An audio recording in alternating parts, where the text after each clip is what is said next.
Bonjour chers internautes, ravi de vous retrouver aujourd'hui pour notre interview. Alors aujourd'hui nous recevons une dame de fer très brave, charismatique, qui a beaucoup d'expérience et qui a beaucoup fait pour le centre hospitalier à Basla.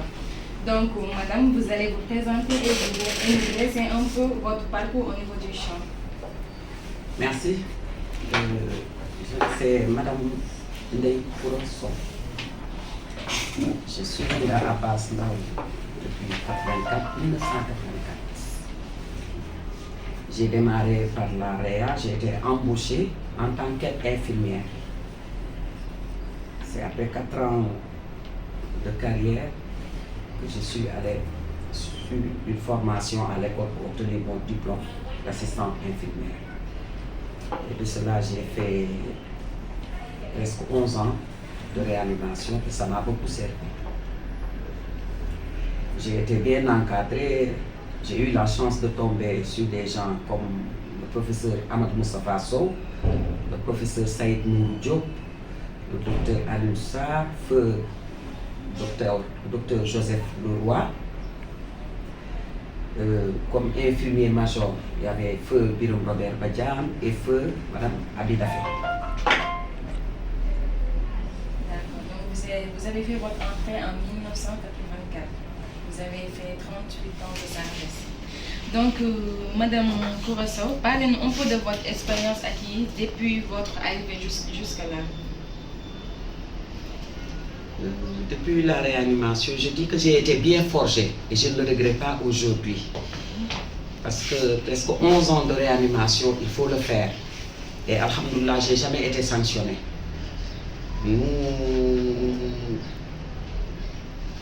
On faisait tout pour être ici au plus tard à 7h30. Donc c'était un défi. On assumait le travail.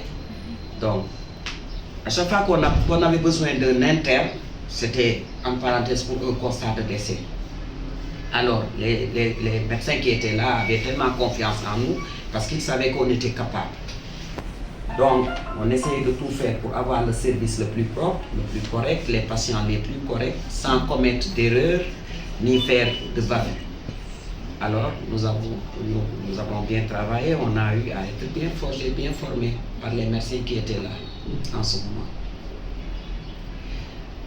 Je ne me rappelle pas qu'on ait eu des lacunes seulement. En ce moment, il y avait, on appelait la réanimation, donc c'était une salle, on disait réanimation, mais en parenthèse par rapport à aujourd'hui, et il n'y avait qu'un seul bloc opératoire aussi. Alors, les médecins étaient au bloc depuis 7h30 jusqu'à 0h parfois, on assumait les urgences, le programme opératoire, les LT, ligatures des trompes, c'est ce qu'ils vont m'entendre selon ce que je dis. Les amputations aussi, on les faisait ici, avec une seule salle opératoire. Alors, il arrivait parfois, en ce moment, la médecine n'était pas si avancée que ça. On n'avait ni d'intranul qu'on utilise aujourd'hui, on utilisait des trocars, les grosses aiguilles. Bon, il nous arrivait de placer une perfusion et de ne pas avoir de sparadrap sous la main. Alors, on était obligé de déchirer un coin du pain. Bon, les draps aussi n'étaient pas suffisants. Les patients ont utilisé le pain comme drap pour fixer la perfusion. En quelque sorte, c'était la médecine de guerre, quoi. Mais on était très motivés. En ce moment, la motivation était verbale. On était très motivés par nos chefs de service qui faisaient des visites chaque matin. Tous les corps se réunissaient pour faire des visites dans les services. Alors, à chaque fois, le matin, on venait, on faisait la toilette, le nursing des patients sur le lit. Quand il fallait les laver, on les lavait sur le lit. Tout. On leur mettait un peu de lavande dessus pour qu'ils soient beaucoup plus à l'aise. Il y a des patients qu'on traînait jusqu'au haut, sous le soleil. On restait avec les patients pendant 30 minutes. Sous le soleil, on les ramenait en salle. On était vraiment motivés, on prenait nos propres initiatives. Pareillement aujourd'hui, je vois que c'est pas ça du tout.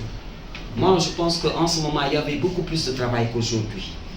Parce qu'en ce moment, il n'y avait pas assez de personnel, il n'y avait pas assez de matériel. Par rapport à aujourd'hui, on a du matériel de haute gamme, on a du personnel, machallah. Mais c'est pas la même chose. C'était plus difficile avant. C'était plus difficile, mais il y avait l'amour du métier. On aimait bien le métier. Il y avait l'amour du métier, honnêtement. Bon, si tu restais 2 ans dans un service sans être affecté, pour toi, c'est une sanction. Par rapport à aujourd'hui, bon, on affecte une personne, celle-ci pense que c'est une sanction. Or que nous, il n'y avait que 3 services qui ne bougeaient pas. Il y avait la réa, le bloc et la crèche. En ce moment, il n'y avait pas de pédiatre. Ce sont les 3 services qui ne bougeaient pas. Mais chaque 2 ans, tout le monde tournait. Tu quittes ce service pour aller dans un autre. Si on ne te change pas de service, là, tu vas penser qu'on t'a sanctionné. Par rapport à aujourd'hui, le personnel pense qu'une affectation dans un autre service, c'est une sanction. Alors, ça te permet d'acquérir d'autres connaissances. Plus d'expérience. Il y a aussi des souvenirs, des moments peut-être qui vous ont bien marqué. À la réa. Bien, je suis toujours à la réa. Je n'ai pas encore quitté la réa. Bon, la réa, je me rappelle de mon premier jour. On m'a demandé à m'occuper d'un cadavre. Je me rappelle, c'était un jeune de 17 ans. Bon, c'est Feu Abidafé qui était là-bas ce jour-là. Il m'a demandé de préparer le cadavre. Alors moi, c'était la première fois. C'était la première fois, mais puisque j'ai un peu appris le Coran, alors je me suis basé sur mon expérience. J'ai demandé une bande de compresse, ils m'ont donné, j'ai attaché mes 2 doigts et tout ça. Vous comprenez? Alors, je l'ai recouvert. Elle est venue, elle m'a dit, elle bégayait. Elle m'a dit, où est-ce que tu as appris ça? Comme ça, j'ai un peu appris le Coran. Tu n'as jamais fait la santé? Je lui ai dit non. C'est mon premier jour. Alors ça m'a beaucoup aidé. Ainsi, on venait dans la carte, il y avait des décès. On n'avait même pas peur. On continuait à faire le travail, on n'avait pas peur des décès. Parfois même, si tu es de garde et que le manœuvre n'a pas d'accompagnant, c'est toi qui l'accompagne pour amener le cadavre à la mort. Quelle que soit l'heure, 2 heures, 3 heures du matin. Moi, je sais que ça m'a beaucoup aidé. Honnêtement. Donc, passons à la 3e question. L'ami? Bonjour, je suis Madame Kurosao. Madame Ndeye Kurosao, pouvez-vous nous parler de votre parcours au sein du service d'odontologie? Avant l'odontologie, quand j'ai quitté la REA, j'ai été affecté en chirurgie homme, qui est l'actuelle urologie. De la chirurgie homme, je suis allé aux urgences, des urgences, j'ai atterri en odontologie. Combien de temps avez-vous duré dans le service d'odontologie? Odontologie, 6 ans. Bonjour madame. Oui. On sent que vous avez fait un parcours très inspirant, machallah, et on aimerait suivre vos pas. Donc, depuis quand êtes-vous devenu major dans le service d'odontologie? 1 an après. Non. 1 an après. J'étais la seule personne, hormis les universitaires et les prestataires qui sont là, le directeur, en son temps, c'était le directeur, M. Savaret. Bon, il m'a appelé, il m'a dit qu'il n'a trouvé qu'une seule demande pour le l'odonto. Est-ce que je maintiens toujours ma demande d'affectation? Je lui ai dit, mais bien sûr, je me suis un peu documenté en Afrique du Sud. Alors, c'est ainsi qu'il m'a affecté, il m'a dit, parce qu'on ne peut pas ouvrir un service où il n'y a pratiquement que des étrangers. Alors, j'étais la seule personne de l'hôpital qui était affectée là-bas. Mais 1 an après, le chef de service a demandé qu'il faut une surveillante de service. Alors, ils ne vont pas trouver ailleurs. Ils ont constaté que j'ai fait office de surveillant, d'assistant au fauteuil et de secrétaire. C'est ainsi qu'ils m'ont nommé. Et quelles sont les qualités pour être un bon major? Major, c'est rien du tout. On dit major, mais plutôt surveillant ou surveillante de service. C'est uniquement une personne qui fait le relais entre l'administration et le service. Et les surveillants de service doivent donner le bon exemple. On n'est pas nommé pour être comme des poupées assises comme ça dans son bureau, non. Moi, on ne m'a pas forgé ainsi. Quand j'étais à la REA, Si le major allait en congé, alors personne ne voulait prendre sa place. Parce que je vous ai dit tout à l'heure, nous, ce que nous animons, c'est le travail. Mais pas pour être nommé major, surveillant de service. Non. Il y en a même qui disaient qu'ils étaient malades pour ne pas qu'on les nomme major. Alors maintenant, je vois que les gens se cassent la tête pour être nommés ceci, cela. C'est pas ça qui nous anime, honnêtement.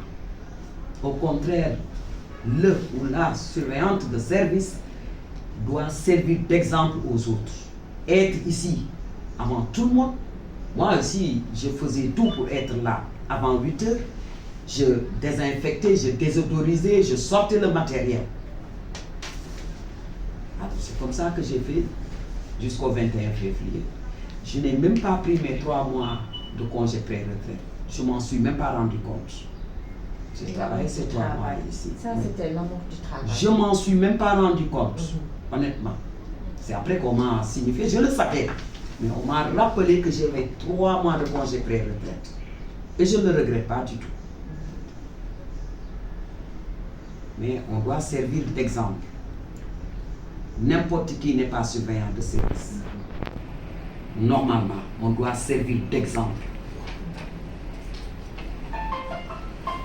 Bonjour Madame Dekoroso. Bonjour. Nous vous remercions de nous avoir accordé cet entretien aujourd'hui. Alors Madame Sow, est-ce que vous pouvez revenir sur votre parcours en tant que syndicaliste? Oui.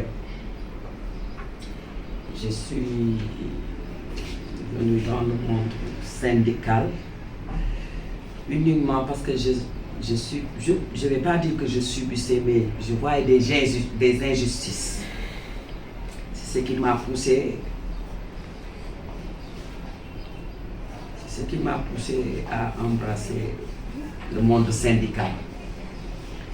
C'est après 6 ans de carrière, je pense bien, si je me rappelle, j'ai adhéré à la Confédération nationale des travailleurs du Sénégal parce qu'en ce moment-là, les responsables qui étaient là à la fête du travail, on était les plus petites.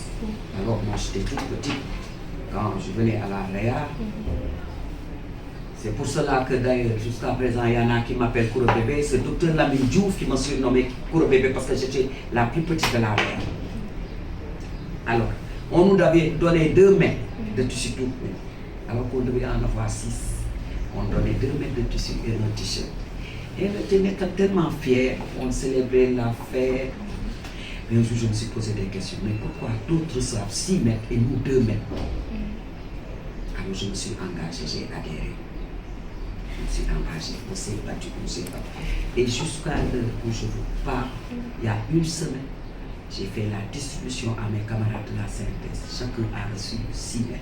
Depuis que j'ai adhéré et que j'ai été nommé secrétaire général local.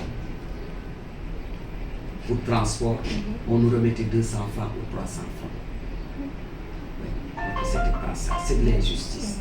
Et puis aussi, il y a nos collègues, nos camarades qui subissaient des injustices en milieu de travail. Moi, c'est ce qui m'a motivé. Et j'ai beaucoup vécu aussi, heureusement, Dieu m'a toujours protégé parce que dans la vie, il y a des hauts et des bas.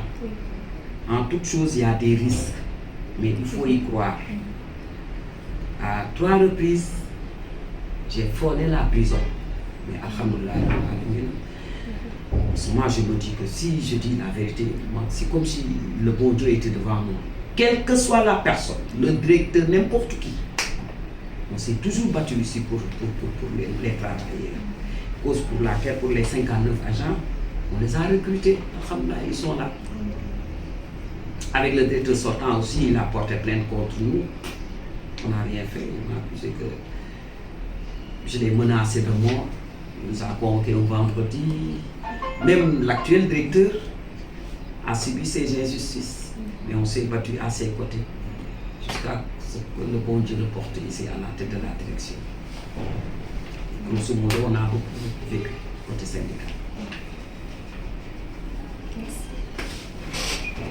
Bonjour, Madame Sow. En tant que syndicaliste, quels sont vos rapports avec l'actuel directeur de l'hôpital, Dr Amadou Ndiaye? tant que syndicaliste, je ne peux pas dire en tant que syndicaliste, en tant qu'être humain. C'est comme un frère. Parce que quand il venait ici au laboratoire, moi, je me suis un peu mise à sa place. Parce que moi, quand je venais ici à Basselon, j'ai entendu beaucoup de choses. C'est une Toubab, elle lit des aventures, elle ne s'exprime qu'en français. Alors, elle est ceci, gna gna gna gna.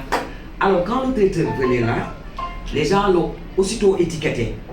Moi, j'entends bien dire par-ci, par-là, qu'il faut que les titres, du week-end, pour les nuits de Facebook. J'ai dit, faites très attention. Vous ne connaissez pas la personne. Mais moi, ce que j'ai vu, c'est une personne bien élevée. Au fur et à mesure, vous allez constater que c'est une très bonne personne. Alors, j'ai eu à le fréquenter, on s'est familiarisé. Bon, de temps en temps, les gens qui avaient des... Quand ils avaient des... comment dirais-je, des analyses à faire et qu'ils ne pouvaient pas payer pour leurs parents, ils venaient me voir. Alors je disais, alors